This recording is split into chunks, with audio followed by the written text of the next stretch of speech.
కొన్ని ముఖ్యమైన విషయాలు. మీరు కనుక ఎక్కువగా ఒత్తిడికి లోనైతే మీ భుజాల మీద, మెడ, వెన్నెముక మొదలైన వాటిపైన ఆ ప్రభావం పడుతుంది. దీంతో ఆయా భాగాల్లో నొప్పి కలుగుతుంది. మీరు మానసికంగా బాగా కుంగిపోతే ఆ ప్రభావం గుండెపైన పడుతుంది. దీంతో బీపీ పెరుగుతుంది, హార్ట్ అటాక్ ప్రమాదం ఉంది.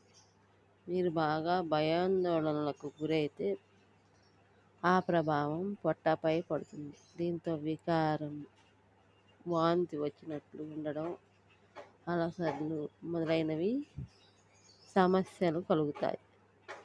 మీరు బాగా కోపంతో ఉంటే ఆ ప్రభావం దంతాలు తలపై పడుతుంది. దీంతో దంతాలు నొప్పి, తలనొప్పి వస్తాయి. మనం అనుభవించే భావోద్వేగాలను బట్టి